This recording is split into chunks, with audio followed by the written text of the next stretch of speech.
ज़बान का वार तलवार से गहरा होता है। सुल्तान अयूबी ने कहा, वो अक्ल जो तुम्हारी कमजोरियों को भांप सकती है अली, वो अपनी ज़बान से ऐसे अंदाज से और ऐसे मौके पर ऐसे अल्फाज कहलवाएगी कि तुम अपनी तलवार नियाम में डालकर दुश्मन के कदमों में रख दोगे। सलीबियों के पास दो ही तो हथियार हैं, अल्फाज और हैवानी जज्बा, जिसे इंसानी जज्बे पर गालिब करने के लिए वो अपनी जवान और खूबसूरत लड़कियों को इस्तेमाल कर रहे। उन्होंने मुसलमान उमरा और अहकाम के दिलों से मजहब तक निकाल दिया है। सिर्फ हुक्काम नहीं, अमीर मोहतरम अली बिन सुफियान ने कहा, मिस्र के आम लोगों में भी बदकारी आम हो गई है। ये सलीबियों का कमाल है। दौलतमंद मुसलमानों के घरों में भी बेहयाई शुरू हो गई है। यही सबसे बड़ा खतरा है। सुल्तान अयूबी ने कहा, मैं सलीबियों के सारे लश्कर का मुकाबला कर सकता हूं और किया है, मगर मैं डरता हूं कि सलीबियों के इस वार को नहीं रोक सकूंगा, और जब मेरी नजरें मुस्तकबिल में झांकती हैं तो मैं कांप उठता हूं। मुसलमान बराए नाम मुसलमान रह जाएंगे। इनमें बेहयाई सलीबियों वाली होगी और उनके तहजीब व तुमदान पर सलीबी रंग चढ़ा हुआ होगा। मैं मुसलमानों की कमजोरियां जानता हूं। मुसलमान अपने दुश्मन को नहीं पहचानते, इसके बिछाए हुए खूबसूरत जाल में फंस जाते हैं। मैं सलीबियों की कमजोरियां जानता हूं। वो बेशक मुसलमान के खिलाफ मुत्तहिद हो गए हैं, लेकिन उनके अंदर से दिल फटे हुए हैं। फ्रांसीसी और जर्मन एक दूसरे के खिलाफ हैं। बरतानवी और इतालवी एक दूसरे को पसंद नहीं करते। वो मुसलमान को मुश्तरक दुश्मन समझकर इकट्ठे हैं, लेकिन इनमें अदावत की हद तक इख्तिलाफात हैं। उनका शाह अगस्टस दोगला बादशाह है, बाकी भी ऐसे ही हैं, मगर उन्होंने मुसलमान उमरा को हुस्न और ज़रूब जवाहरात की चमक दमक से अंधा कर रखा है। अगर मुसलमान उमरा मुत्तहिद हो जाए तो सलीबी चंद दिनों में बखर जाए। अब फातिमी खिलाफत को खत्म करके मैंने अपने दुश्मनों में इजाफा कर लिया है। फातिमी अपनी गुद्दी की बहाली के लिए सोडानियों और सलीबियों के साथ साजबाज कर रहे हैं। उनके शायर को कल सजाए मौत दे दी गई है, अली बिन सुफियान ने कहा, जिसका मुझे बहुत अफसोस है, सुल्तान अयूबी ने कहा। सुल्तान अयूबी ने कहा, अमार अल यमनी की शायरी ने मेरे दिल पर भी असर किया था, मगर इसने अल्फाज और तरन्नुम को चिंगारियां बनाकर इस्लाम की खिदमत को जलाने की कोशिश की है। अमार अल यमनी इस दौर का मशहूर शायर था। इस दौर में और इससे पहले भी लोग शायरों को पैरों और पैगंबरों जितना दर्जा देते थे। शायर अल्फाज और तरन्नुम से फौजों में जज्बे की नई रूह फूंक दिया करते थे। यही दर्जा इस मुसलमान शायर को हासिल था। इसने लोगों में जो मकाम पैदा कर रखा था, इसे उसने इस तरह इस्तेमाल करना शुरू कर दिया था कि एक तरफ वो लोगों में जिहाद का जज्बा पुख्ता करता था और साथ ही फातिमी खिलाफत की अजमत की धाक लोगों के दिलों में बिठाता था। इसे फातिमी खिलाफत की इतनी पुश्त पनाही हासिल थी कि इसने सुल्तान अयूबी के खिलाफ जहर उगलना शुरू कर दिया था। इसके आखिरी अशार ये थे, मुझे फातिमी खिलाफत की मोहब्बत का ताना देने वाल, मुझ पर लानत भेजो। मैं तुम्हें लानत के लायक समझता, फातिमी महल्लात की वीरानी पर आंसू बहाओ। इनमें रहने वालों को मेरा पैगाम दो कि मैंने तुम्हारे लिए जो जख्म खाए हैं वो कभी मुंदमिल ना होगे। इसके घर अचानक छापा मारा गया था। वहां से दस्तावेजी सबूत मिला था कि वो सिर्फ फातिमी खिलाफत का ही ना है, बल्कि सलीबियों का वजीफा खार भी है। सलीबी इसे इस मकसद के लिए वजीफा देते थे कि वो मिस्रियों के दिलों पर फातिमा खिलाफत को गालिब करे और सुल्तान अयूबी के खिलाफ नफरत पैदा करता रहे। उसे सजाए मौत दे दी गई थी।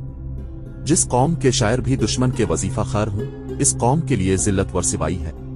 सुल्तान अयूबी ने कहा, दरबान अंदर आया और कहा कि माजूल खलीफा अल-आज़िद का कासिद आया है। सुल्तान अयूबी के माथे के शिकन गहरे हो गए। उसने कहा, खिलाफत के सवा ये बूढ़ा मुझसे और क्या मांग सकता है। दरबान से कहा, इसे अंदर भेज दो। अल-आज़िद का कासिद अंदर आया और कहा, खलीफा का सलाम पेश करता हूं। वो खलीफा नहीं है। सुल्तान अयूबी ने कहा, 2 महीने हो गए हैं उसे माजूल हुए। मुआफी चाहता हूं, काबिल सद एहतराम अमीर। कासिद ने कहा, आदत के तहत मुंह से निकल गया है। अल-आज़िद ने बाद अस्सलाम कहा है कि बीमारी ने बिस्तर पर डाल दिया है, उठना मुहाल है। मिलने की ख्वाहिश है। अगर अमीर मोहतरम तशरीफ ला सकी तो एहसान होगा। सुल्तान अयूबी ने बेकरारी से अपनी रान पर हाथ मारा और कहा, वो मुझे बिला रहा है क्योंकि वो अभी तक अपने आप को खलीफा समझता है। अमीर मिस्र कासिद ने कहा, उनकी हालत बहुत खराब है।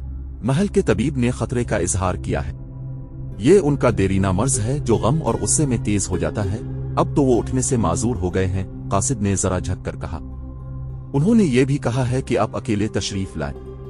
राज की 2-4 बातें हैं जो किसी दूसरे के सामने नहीं की जा सकती। उन्हें बाद अस्सलाम कहना। सलाउद्दीन अयूबी राज की सब बातें जानता है। सुल्तान अयूबी ने कहा, अब राज की बातें खुदा से कहना, अल्लाह तुम्हें मुआफ करे। कासिद मायूस होकर चला गया। सुल्तान अयूबी ने दरबान को बुलाकर कहा कि तबीब को बुलाओ। उसने अली बिन सुफियान और बहाउद्दीन शद्दाद से कहा, उसने मुझे अकेला आने को कहा है, क्या इसमें कोई चाल नहीं? क्या मेरा खदशा गलत है कि मुझे महल में बुलाकर मेरा काम तमाम करना चाहता है? से मुझ पर ओछा वार करना चाहिए, से हक हासिल है। अपने अच्छा क्या नहीं गए, शद्दाद ने कहा, और अली बिन सुफियान ने तायीद की। तैयब आ गया तो सुल्तान अयूबी ने उसे कहा, आप अलाजिद के पास चले जाएं। मैं जानता हूं वो बहुत मुद्दत से बीमार है, मालूम होता है कि इसका तबीब मायूस हो गया है। अब जाकर देखें और उसका इलाज करें। यह भी हो सकता है कि वो बीमार ना हो, अगर ऐसा है तो मुझे बताएं। साबिक खलीफा अलाजिद को इस महल में रहने की इजाजत दे दी गई थी जो उसकी खिलाफत की गुद्दी थी। इस महल को इसने जन्नत बना रखा था। हरम खूबसूरत औरतों से पर रौनक था, लौंडियों का हुजूम अलग था, सैकड़ों मुहाफिजों का दस्ता मुस्तैद रहता था, फौजी कमांडार हाजिरी में खड़े रहते थे। सुल्तान अयूबी के लाए हुए इनकलाब ने इस महल की दुनिया ही बदल डाली थी। खलीफा अब खलीफा नहीं था। महल में ऐश व इशरत का तमाम सामान जूं का त्यों रहने दिया गया। फौजी कमांडारों और मुहाफिज दस्ते को वहां से हटा दिया गया था। फौज का एक दस्ता अब भी वहां नजर आता था, मगर यह अलाजिद का मुहाफिज नहीं, पहरादार था। खिलाफत का महल चूंकि साजिशों का मरकज था, इसलिए वहां अब पहरा लगा दिया गया था। अलाजिद अब अपने महल में कैदी था। वो बूढ़ा था और दिल के मर्ज का मरीज था। खिलाफत छन जाने का गम, बुढ़ापा, शराब और ऐशो इशरत ने इसे बिस्तर पर डाल दिया था। चंद दिनों में वो लाश की मानिंद हो गया था। इसकी तीमारदारी के लिए 2 उधेड़ोम्र औरतें और एक खादिम उसके कमरे में मौजूद था। अलाजिद आंख खोता, उन्हें देखता और आंखें बंद कर लेता था। महल का तबीब उसे दवाई पिला गया था। 2 जवान लड़कियां कमरे में आईं। ये अलाजिद के हरम की रौनक थीं। इनमें से एक ने खलीफा का हाथ अपने हाथ में लिया और उस पर झककर सेहत का हाल अहवाल पूछा। दूसरी ने अलाजिद का चेहरा दोनों हाथों में थामकर उसे सेहत याबी की दुआ दी।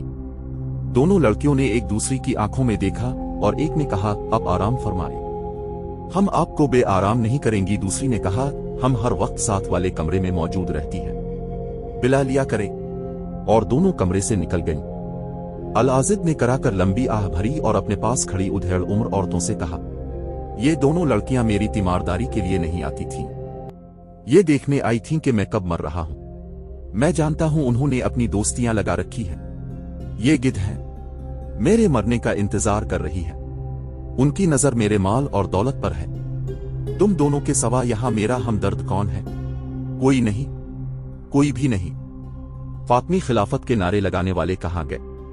उसने दिल पर हाथ रख लिया और करवट बदल ली। वो तकलीफ में था। इतने में कासिद कमरे में आया और कहा, अमीर मिस्र ने आने से इनकार कर दिया है। ओ बदनसीब सलाउद्दीन। अलाजिद ने कराहने वाले लहजे में कहा, मेरे मरने से पहले एक बार तो अजाता सदमे ने इसकी तकलीफ में इजाफा कर दिया। उसने नाफ वज़ में रुक रुक कर कहा, अब तो मेरी लौंडियां भी मेरे बुलाने पर नहीं आती। अमीर मिस्र क्यों आएगा? मुझे गुनाहों की सजा मिल रही है। मेरे खून के रिश्ते भी टूट गए हैं। इनमें से भी कोई नहीं आया। वो मेरे जनाजे पर आएंगे और महल में जो हाथ लगा उठाकर चले जाएंगे। वो कुछ देर कराहता रहा। दोनों तीमारदार औरतें परेशानी के आलम में उसकी बातें सुनती रहीं। उनके पास तसल्ली और हौसला अफजाई के लिए भी जैसे कोई अल्फाज नहीं रहे थे। उनके चेहरों पर खौफ सा तारी था, जैसे वो खुदा के इस कहर से डर रही थीं, जो बादशाह को गदा और अमीर को फकीर बना देता है। दोनों ने चौंक कर दरवाजे की तरफ देखा। एक सफेद रीश बुजुर्ग खड़ा था। वो जरा रुक कर अंदर आया और अलाजिद की नब्ज पर हाथ रखकर कहा, इस्लाम अलैकुम, मैं अमीर मिस्र का तबीब खास हूं। उन्होंने मुझे आपके इलाज के लिए भेजा है।